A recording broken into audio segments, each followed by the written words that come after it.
begrüße euch zum zweiten Teil meiner Baumbauvorstellung und starte direkt mit der Farbgestaltung der Baumstämme. Alle Bäume aus verdrilltem Draht bekommen eine Grundierung aus der Sprühdose und einen zweiten Farbauftrag mit Revell Sprayfarben. Die Farbtöne waren zufällig noch vorhanden, nächstes Mal nehme ich dunklere Töne. Hier lässt sich bestimmt besser die Airbrush einsetzen, aber so konnte ich Reste verwerten, statt diese irgendwann entsorgen zu müssen. Ersatzweise habe ich einen Karton als Absauganlage zum Auffangen des Farbnebels benutzt. Wie ihr seht, mit mäßigem Erfolg. Bei gutem Wetter ist es dann besser, draußen zu lackieren. Nun kommen Pinsel und Revell Aquacolor in unterschiedlichen Braun- und Grautönen bis hin zu Anthrazit und Schwarz zum Einsatz, wobei das Dark Earth Nummer 82 Grundlage für alle Farbmischungen ist.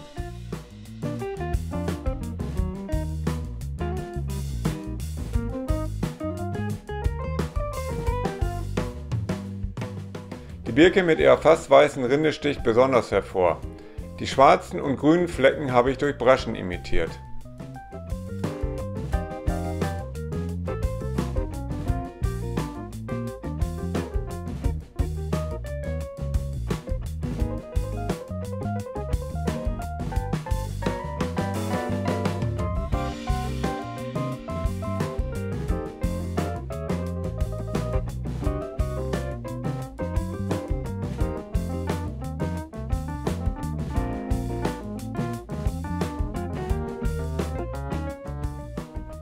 Der Stamm des Laubbaumes in Halbrelief war durch den Farbauftrag sehr glatt geworden und musste nochmals mit Sand zur Rinnenimitation beklebt werden.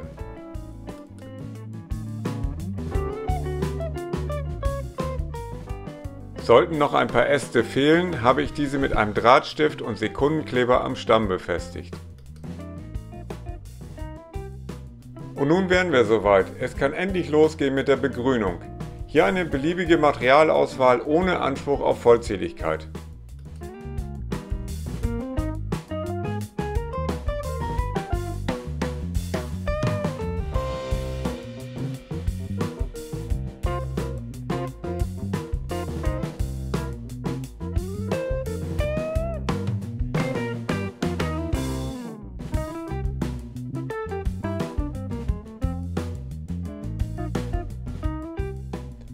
Starten will ich mit der schnellsten Methode, dem Verwenden der Belaubungsmatten, wo je nach Hersteller Flocken oder auch Blätternachbildungen bereits auf einem Trägermaterial aufgebracht sind. Diese Matte schneide ich in kleinere Stücke und ziehe sie auseinander, damit sie schön luftig sind. Apropos luftig, das ist für alle folgenden Arbeiten das Wichtigste bei der Belaubung. Man sollte immer darauf achten, dass man die Stamm- und Aststruktur nicht unter zu einer dichten Belaubung versteckt und somit nur einfache Kugelbäume fabriziert. Ich habe manchmal auch zu viel Belaubung verwendet. Diese Bäume wandern dann in den Hintergrund oder werden im Wald versteckt.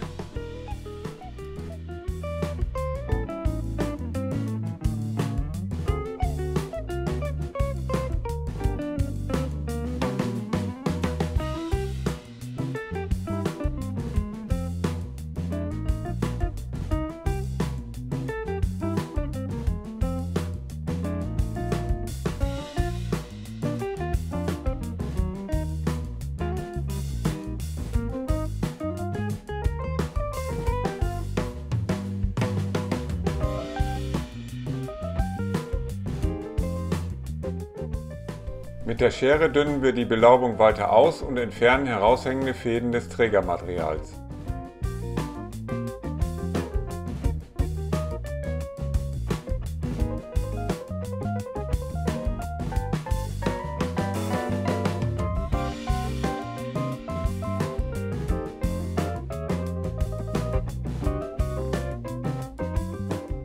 Sind alle offenen Stellen mit noch sichtbaren Ästen und Lücken in der Belaubung nachgearbeitet, folgt das Finish auf der Oberfläche der Belaubung mit Blättern, die mit verdünntem Weißleim aufgeklebt werden. Zu viele Blätter entferne ich wieder, bevor der Leim abgebunden hat.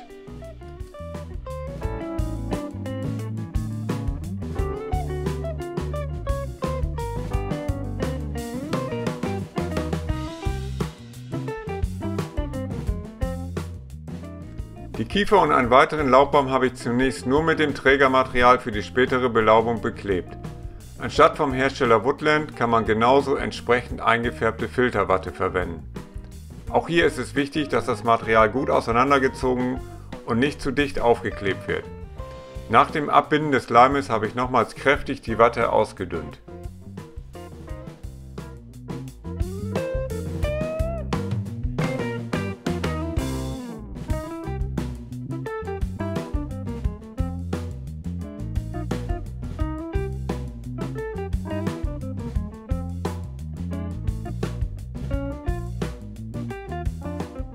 Etwas aufwendiger und fieseliger ist da schon die Verwendung von Seemoos als Trägermaterial. Das Bekleben der Äste erfordert Geduld und das Material ist sehr bruchempfindlich, aber unübertroffen in seiner natürlichen Wirkung.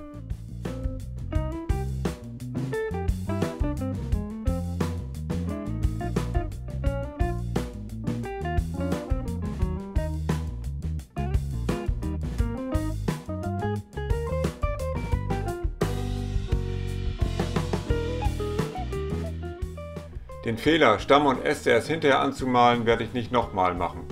Das Seemoos wird bei Unachtsamkeit leider in Mitleidenschaft gezogen.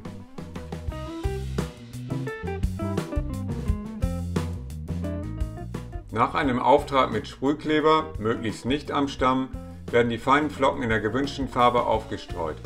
Je nach Abbindezeit des Klebers und Größe des Baumes muss eventuell partiell gearbeitet werden. Ich habe das bei gutem Wetter draußen praktiziert, um den Sprühkleber nicht ungewollt im Werkraum zu verteilen.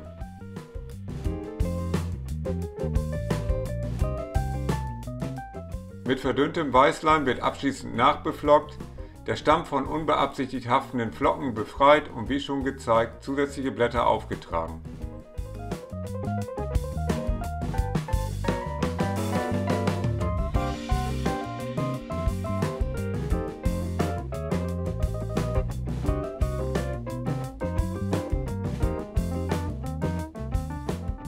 Für die Benadelung der Kiefern kommt nun erstmals ein Begrasungsgerät mit feinem Sieb zum Einsatz.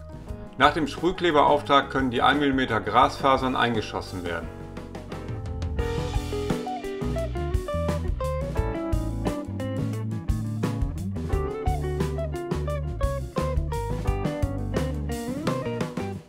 Mit einem sehr weichen Pinsel habe ich oberflächlich zu viele Fasern wieder abgebürstet.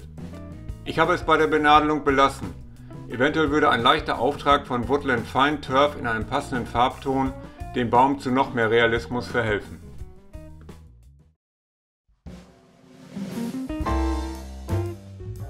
Auch sind Grasfasern in den längeren Ausführungen eine sehr gute Grundlage für die Belaubung. Im ersten Durchgang verklebe ich sie mit Weißleim. Der lässt sich besser auf den wenigen Ästen dosieren als der Sprühkleber.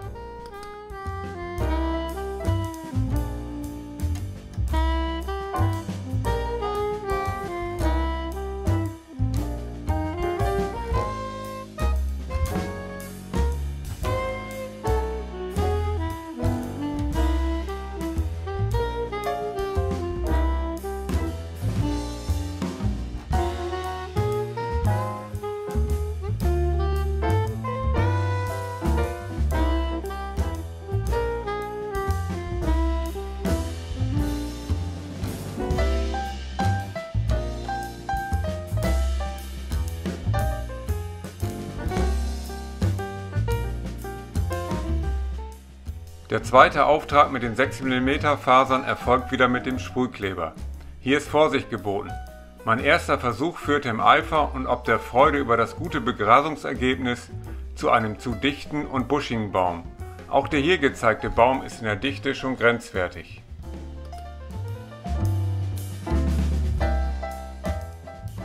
Der Einsatz der feinen Flocken erfolgt in bewährter Manier.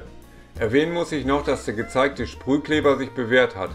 Ein anderes Produkt aber so schnell trocknete, dass Fasern bzw. Flocken nicht mehr klebten. Auch der matte Klarlack eignet sich zum Verkleben der Belaubung. Die Wahrheit ist allerdings, der Sprühkleber war alle und ich wollte nicht extra einkaufen fahren und habe somit nach einer schnellen Alternative gesucht.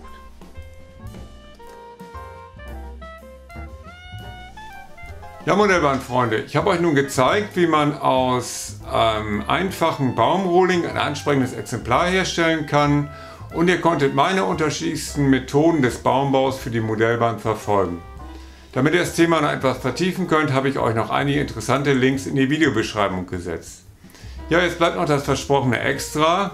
Also ich zeige euch noch, wie man die Flaschenbürstenbäume verbessern kann. Wünsche euch auch in den letzten Minuten noch viel Spaß mit diesem Video. Sage Tschüss und freue mich, wenn wir uns bald wiedersehen hier auf meinem Kanal.